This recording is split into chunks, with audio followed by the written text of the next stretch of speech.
Back now with Congressman John Carney of Delaware. I almost forgot, I want to talk about your work in trying to save the C-130s in Delaware. Please first describe why they're in any kind of danger. Well, it's a pretty simple and straightforward problem, which is by 2020, the FAA is going to require a different set of avionics, right? And so all the C-130s, which are a very old plane, need to have those avionics upgraded. But a big part of the Delaware National Guard. That's right. We have 8 C-130s here, and there are 17 other states that are similarly situated where they could lose their airlift capacity and mission jobs and personnel if they lose their C-130s. What the Air Force has been doing is a comprehensive upgrade of the C-130s, which is very expensive. It's over budget. It's off schedule. What we did, and I proposed the bill and then an amendment to the Defense Authorization Act, was to give the Air Force the flexibility to just do a particular part of the avionics. Cheaper, save about $12 million on each plane. And they would get to our C-130s sooner rather than later, as well as the C-130s in the other states. So that's the win in our view, for Delaware. It's a win for the budget, and it's a win for the Air Force in our view.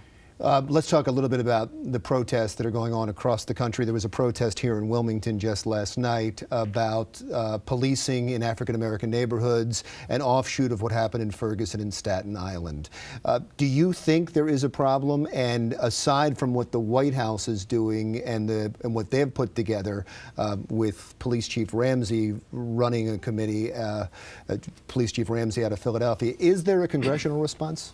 Is there something that Congress can do? I don't know that there's a specific congressional response, but I'm certainly going to look for different things that we can do. There are certain things that I think that we can do tied to federal assistance for law enforcement and federal assistance for justice programs. What I know is that we have 2 problems, and we started off our conversation talking about one of them. That is drugs dealing and violence, particularly in African-American communities in the city of Wilmington and in cities and towns across the East Coast and across the country.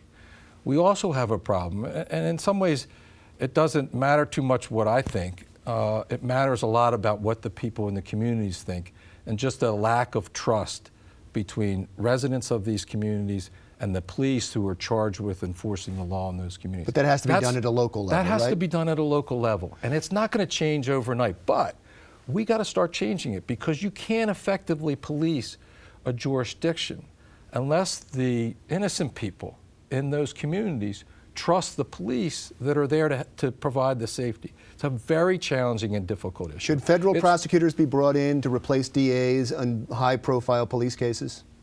Should they use a U.S. attorney or a special prosecutor? Yeah, I haven't given that much thought, but what I do know is that we need to have mechanisms in place where there's a greater sense of balance. Most of these grand juries and other systems that are set up are biased in some ways, as we would want them to be in normal cases, towards the prosecution. Well, sometimes that works against us in these very sensitive cases where there's considerable distrust between members of the community and law enforcement and the establishment generally. One of my colleagues I saw an interview of one of my colleagues, Emmanuel Cleaver, former mayor of Kansas City, just a wonderful person, and he was asked about a comment that former mayor of New York, Rudy Giuliani, made about pointing to criminal activity in black communities. And what Emmanuel said, look, we have 2 problems. We have a problem of distrust in the black community with law enforcement, and we have a problem of criminal activity and black-on-black crime in those communities. And they're both problems that we need to address. Real quickly, I want to talk about you. Any interest in running for governor again? Look, I'm really satisfied with the work that I'm doing here in the U.S. Congress. We had a huge success in this last Congress that we talked about earlier in getting the change to the Affordable Care Act that would protect 500 jobs in our state. That's what I'm focusing on doing. I just was reelected to another term, and I'm going to put all my energies into that. If something happens down the road, we'll let it. I learned one thing that I do know, having run for governor once before, it's not something that I need to do.